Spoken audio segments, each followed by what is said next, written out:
तो अब तक आपने देखा कि आइनार नाम का लड़का पूरी तरह से स्त्री में बदल चुका है और उसकी बीवी गाडा भी उसे परमिशन दे देती है कि तुम स्त्रियों जैसे कपड़े पहन सकते हो। ये बात सुनकर आइनार बहुत खुश होता है और गाडा को इस बात का भी पता था कि आइनार की पेंटिंग महिला के रूप में बहुत ज्यादा वायरल हो रही हैं, इसलिए गाडा उसकी और अच्छी अच्छी पेंटिंग बनाने लगती है। अगले दिन गाडा किसी पार्टी में घूमने के लिए जाती है। वहाँ उसे आइनार का दोस्त अंश भी देखने के लिए मिलता है। अंश गाडा को जैसे ही देखता है वह उसके पास चला आता है और वह गाडा के साथ संबंध बनाने की कोशिश करता है। गाडा उससे ये बात कहकर मना कर देती है कि अभी मेरा पति जिंदा है और जब तक मेरा पति जिंदा है मैं तुम्हारे साथ संबंध नहीं बना सकती। ये बात सुनकर अंश वहाँ से चला जाता है। उसके तुरंत बाद गाडा घर आने लगती है और रास्ते में घर आते हुए सोचती है कि अगर उसका पति ऐसा ना होता तो उसके बारे में आज कोई ऐसी बात ना करता। और अगले सीन में गाडा घर आकर आइनार से झगड़ने लगती है और आइनार को पार्टी की पूरी बात बताती है। इस बात पर आइनार गाडा से कहता है कि तुम्हें अपना हमसफर ढूंढ लेना चाहिए क्योंकि मुझे औरत बनना काफी अच्छा लगता है और मैं दोबारा आदमी के रूप में नहीं आना चाहती। गाडा इस बात पर बहुत रोती है और उसे आइनार के रूप में वापस आने के लिए कहती है। इस बात पर आइनार गाडा से कहता है कि अब ऐसा होना असंभव है और वहाँ से ही कहकर चला जाता है। और थोड़ी देर बाद अंश गाडा के घर पर आता है। गाडा को ये सब सहना बहुत मुश्किल हो रहा था। वह अंश को देखकर अपना आपा खो देती है और उसके साथ किस करने लगती है और अंश भी उसे एक सहारे के रूप में काम करता है। अगले सीन में आइनार गाडा की बात से बहुत ज्यादा प्रभावित होता है और उसके लिए वह दोबारा लड़का बनने की कोशिश करता है। तभी वहाँ पर गाडा आ जाती है और आइनार को एक लड़कों के कपड़े में देखती है और ये देखकर वह बहुत ज्यादा खुश होती है। अगले दिन गाडा अपनी दोस्त के घर पर जाती है और अपने पति के बारे में अपनी दोस्त से सारी बात बताती है। इस बात पर उसकी दोस्त गाडा को सलाह देती है कि पास में एक बहुत बड़ा डॉक्टर है, तुम उसको आइनार को जाकर दिखाओ, शायद वह तुम्हारी कुछ मदद कर सके। कहानी के अगले सीन में गाडा बहुत सारे डॉक्टरों से मिलती है लेकिन डॉक्टर इस बीमारी का नाम सुनकर हाथ खड़े कर देते हैं। तभी अंत में जाकर एक डॉक्टर ऐसा मिलता है जो गाडा की मदद करने के लिए तैयार होता है। डॉक्टर गाडा से कहता है कि तुम्हारे पति को औरत बनने की बीमारी है और इसको सिर्फ एक ही तरीके से ठीक किया जा सकता है।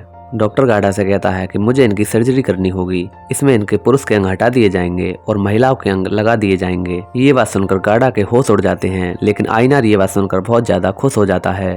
डॉक्टर उनसे एक बात और कहता है कि आज से पहले मैंने इस सर्जरी को कभी नहीं किया है, इसमें जोखिम है, इसमें जान भी जा सकती है। गाडा ये बात सुनकर तो सर्जरी को मना करती है लेकिन आइनार नहीं मानता है। वह सर्जरी कराने के लिए तैयार हो जाता है क्योंकि वह औरत बनने का बहुत ज्यादा शौकीन था। कहानी के अगले सीन में आइनार अपनी औरत की सर्जरी कराने के लिए दूसरे शहर में जाने लगता है। उसे जाता देखकर गाडा बहुत दुखी होती है। वह सोचती है कि आखिरी बार आइनार को देख रही है क्योंकि आइनार एक लिली के रूप में बदल चुका होगा। वहाँ जाकर आइनार डॉक्टर से जाकर मिलता है। डॉक्टर आइनार को देखकर कहता है कि मुझे तुम्हारी 2 सर्जरी करनी होंगी। पहली सर्जरी में तुम्हारे पुरुष के अंगों को हटाया जाएगा और ये करने में तुम्हें बहुत दर्द होगा, क्या तुम इसके लिए तैयार हो? और आइनार इस बात के लिए हंसते हंसते हाँ कर देता है। और कहानी के अगले ही सीन में डॉक्टर आइनार की सर्जरी कर देता है और अंश के कहने पर गाडा भी आइनार के पास आ जाती है। डॉक्टर गाडा को आइनार की स्थिति दिखाने के लिए कमरे में लाता है। गाडा आइनार का हाथ पकड़कर उसे हिम्मत देने लगती है कि मैं तुम्हारे साथ हूँ, तुम्हें डरने की कोई जरूरत नहीं है। डॉक्टर गाडा से कहता है कि मैंने इनकी पहली सर्जरी को कामयाब कर दिया है। दूसरी सर्जरी के लिए डॉक्टर गाडा को समझाकर भेजता है कि ये इस सर्जरी के बाद बहुत पतले हो गए हैं, इन्हें थोड़ा मोटा होने की जरूरत है और इस बात के लिए गाडा को दवाई खिलाने के लिए कहता है। गाडा आइनार को रोज एक गोली खाने के लिए देती है लेकिन आइनार जल्दी ही औरत बनना चाहता था, इसलिए वह 4-4 गोली एक साथ खाता रहता है। अगली सर्जरी होने से पहले डॉक्टर आइनार को समझाता है। वह बताता है कि ये जो सर्जरी होने वाली है वह पहले वाली से ज्यादा खतरनाक है और उसमें ज्यादा से ज्यादा दर्द होता है, इसमें जान का जोखिम भी है। लेकिन इस बात पर आइनार उसे सर्जरी करने के लिए कहता है। और तभी अगले सीन में डॉक्टर आइनार को सर्जरी के लिए तैयार करने लगते हैं और आइनार ये सोचते हुए काफी खुश था कि वह थोड़ी ही देर में औरत बन जाएगा और आगे जो होने वाला था इस बात का उसने सोचा भी नहीं था। और अगले सीन में आइनार को सर्जरी के लिए लेटा दिया जाता है। सर्जरी होने के बाद डॉक्टर गाडा को बताता है कि सर्जरी करते टाइम काफी ज्यादा खून बह गया है। वह बताता है कि अभी तक तो आइनार ठीक है लेकिन आगे का मुझे कुछ नहीं पता। ये बात सुनकर गाडा काफी दुखी होती है। गाडा जैसे ही आइनार के पास जाती है देखती है आइनार दर्द के मारे तड़प रहा होता है। गाडा उसे देखकर समझ जाती है कि आइनार अब कुछ ही दिन का मेहमान है और ये सब देखकर वह डॉक्टर की तरफ घूरने लगती है लेकिन डॉक्टर इस बात में कुछ नहीं कर सकता था। कहानी के अगले सीन में गाडा अंश से बताती है कि आइनार की स्थिति बहुत खराब है और ये बात सुनकर अंश भी काफी दुखी होता है।